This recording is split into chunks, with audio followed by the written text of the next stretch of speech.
नमस्कार दोस्तों, जय हिंद, वंदे मातरम। एक बार फिर से आप सभी का बहुत बहुत स्वागत है आपके अपने YouTube चैनल एग्जाम ट्रिकी में। बात करेंगे दोस्तों इंट्रोडक्शन टू डिसेबिलिटी, यानी कि फर्स्ट ईयर के सभी स्टूडेंट्स के लिए जो इंपॉर्टेंट क्वेश्चंस बचे हुए थे वो हम इस वीडियो में कवर कर लेंगे। और ये आपके ऐसे क्वेश्चंस हैं जो आपको 1 से 2 नंबर में हमेशा देखने को मिलते हैं। बाकी मैंने आपको छोटी वीडियोस में आपको जितनी भी चीज़ें कवर कराई थी, मॉडल पेपर में आपको मैंने चीज़ें कवर कराई, उनको भी आप लोगों ने देख लिया है। तो ये अपने 6 प्रश्न जो छूट रहे थे वो हम यहाँ पर कवर करेंगे। सबसे पहले प्रश्न है आपका रिहैबिलिटेशन। रिहैबिलिटेशन किसको कहते हैं? रिहैबिलिटेशन यानी कि पुनर्वास, जिसको हिंदी में कहते हैं हम लोग पुनर्वास। तो कहेंगे पुनर्वास हम उसको कहते हैं कि कोई भी व्यक्ति किसी भी रोग, चोट, दुर्घटना के कारण यदि वह अपनी किसी भी अंग को या किसी भी जो वो चीज़ कर ले रहा होता है, या हम ऐसे भी कह सकते हैं कि रोग, चोट और दुर्घटना के कारण किसी भी क्षमता को वो खो देता है। जब किसी भी क्षमता को वो खो देगा, उसी को उस क्षमता को पुनः प्राप्त कराना किसी भी आर्टिफिशियल लिम्ब के माध्यम से, यानी कि कृत्रिम अंग के माध्यम से, या ट्राईसाइकिल के माध्यम से, या किसी भी चीज़ के माध्यम से व्यक्ति की उस क्षमता को पुनः प्राप्त कराना, व्यक्ति की पुरानी खोई हुई क्षमता को उसको पुनः वापस कराना, पुराना लौटाना।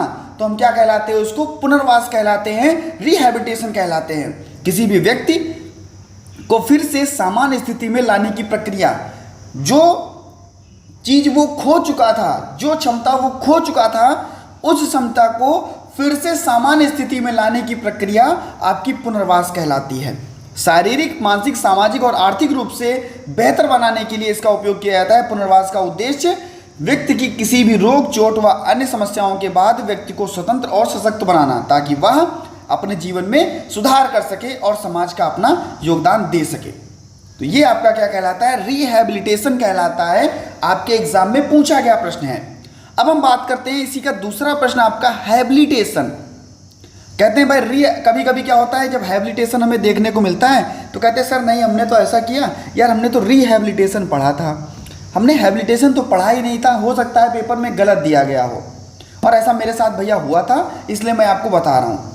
गलती नहीं करनी है बिल्कुल भी। हैबिलिटेशन क्या है?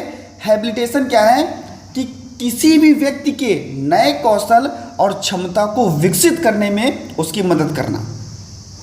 कोई भी व्यक्ति है, उसके अगर हम नए कौशल और क्षमता को विकसित करते हैं और उसमें मदद करते हैं तो उसको हम लोग कहते हैं हैबिलिटेशन। यह शब्द विशेष रूप से उन कार्यक्रमों और सेवाओं को संदर्भित करने में उपयोग किया जाता है जो व्यक्तियों को उनके जीवन की गुणवत्ता को बेहतर बनाने और दैनिक कार्यों को अधिक स्वतंत्र करने में सक्षम बनाने के लिए डिज़ाइन किया जाता है। हैबिलिटेशन का उद्देश्य पहले ये कौशल या क्षमताएं कभी नहीं सीखी गई, उनको विकास नहीं किया गया, उन कौशल और क्षमताओं को बच्चे को सिखाना। जो कौशल और क्षमताएं बच्चे में पहले थी ही नहीं, विकसित ही नहीं की गई थी, विकास ही नहीं हुआ था, उन कौशलों को बच्चे को क्या करना? बच्चे को सिखाना। जैसे कि बच्चे में विकलांग व्यक्तियों या वृद्ध व्यक्तियों को विशेष प्रशिक्षण और समर्थन देना। मान लीजिए कोई भी दिव्यांग बच्चा है, उसको हम किसी भी प्रकार का अगर प्रशिक्षण दे रहे हैं जिससे वे जीवन यापन कर सके, जिस प्रशिक्षण को उसने अभी तक नहीं प्राप्त किया था, तो वो आपका क्या कहलाता है?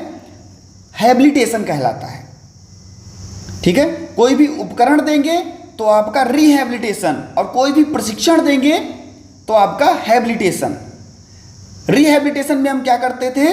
खोई हुई क्षमता को हम वापस कर रहे थे, और यहां पर हम क्या कर रहे हैं? जो क्षमता, जो चीज उसने अभी तक नहीं सीखी थी, हम उसको नए कौशलों को यहां पर सिखा रहे हैं। तो ये आपका हैबिलिटेशन कहलाता है। रिहैबिलिटेशन में जो चीज वो सीख चुका था, खो चुका था, जो उसकी कमजोरियां थी, उसको हम क्या कर रहे थे? उसको बेहतर कर रहे थे, उसको नए रूप में ला रहे थे, और यहाँ पर हम नए कौशल को सिखा रहे हैं। तो ये आपका हैबिलिटेशन कहलाएगा। टेलीग्राम ग्रुप जिसका नाम है exam tricky for special education, join कर लीजिएगा। कभी कभी लिंक आपके पास नहीं पहुँच पाती है और महत्वपूर्ण लिंक जो है वहाँ पर मैं आपको शेयर कर देता हूँ। तो वीडियो को देखने के बाद में टेलीग्राम ग्रुप को जरूर ज्वाइन कर लीजिएगा, और वीडियो अच्छी लगी हो तो वीडियो को लाइक करना ना भूलिएगा। तीसरा प्रश्न आपके स्क्रीन पर है, इसको मैं थोड़ा साफ कर देता हूँ। तो भैया ऐसे हो गया अपना ये साफ, और बात करते हैं क्रॉस डिसेबिलिटी की। क्रॉस डिसेबिलिटी क्या है? तुम कहेंगे कि विभिन्न प्रकार की विकलांगताओं को एक साथ संबोधित करने की अवधारणा। विभिन्न प्रकार की दिव्यांगताओं को एक साथ संबोधित करने की अवधारणा आपकी क्रॉस डिसेबिलिटी है, जिसमें शारीरिक, मानसिक, बौद्धिक और संवेगिक दिव्यांगता जो है वो शामिल होती है। क्रॉस डिसेबिलिटी दृष्टिकोण का उद्देश्य सभी प्रकार के दिव्यांगताओं के साथ में लोगों की जरूरतों और पहचान और उसका समर्थन करना, ताकि वे अधिक समावेशी हो सकें, वे सशक्त जीवन जी सकें। और भैया इसका फोकस क्या होगा कि सेवाएं और संसाधन सभी प्रकार के दिव्यांगों के लिए उपलब्ध कराना और सुलभ कराना। ये आपका क्रॉस डिसेबिलिटी कहलाता है। बात करते हैं भैया डिसलेक्सिया की। आप सभी को डिसलेक्सिया, डिस्ग्राफिया, डिस्कैल्कुलिया बिल्कुल रट डालना, ठीक है। डिसलेक्सिया यानी कि पढ़ने से संबंधित जो आपकी कह सकते हैं कि या लेखन से में कठिनाई, तो ये आपकी हम कह सकते हैं डिसलेक्सिया।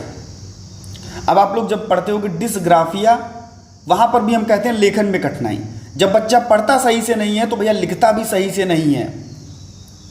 ये कहेंगे कि एक आपकी न्यूरोलॉजिकल स्थिति होगी, इसमें व्यक्ति के अक्षर, शब्द और वाक्यों को पहचानना, समझने और इससे जो सही तरीके से पढ़ना और लिखने में समस्या होती है। डिसलेक्सिया का संबंध व्यक्ति की बुद्धिमत्ता से नहीं बल्कि उसकी विशिष्ट सीखने की क्षमता से है। SLD जिसको हम लोग बोलते हैं, स्पेसिफिक लर्निंग डिसेबिलिटी जिसको हम बोलते हैं। तो हम कहेंगे डिसलेक्सिया से पीड़ित व्यक्ति को सही ढंग से पढ़ने और लिखने के लिए विशेष रूप से शैक्षिक तकनीकियों और सहायता का प्रयोग किया जाता है। यह आपका डिसलेक्सिया कहलाता है। अब हम बात करते हैं स्क्रीनिंग क्या है। स्क्रीनिंग जिसको हम लोग जांच बोलते हैं, तो कहते हैं स्क्रीनिंग क्या है? स्क्रीनिंग है समग्र जनसंख्या में उन व्यक्तियों की पहचान करना जिसमें हम किसी भी प्रकार का अगर हस्तक्षेप करें तो उसको लाभ हो। कहने का मतलब, ये जो मैंने आपको परिभाषा बताई ये विलियम पी के अनुसार परिभाषा थी।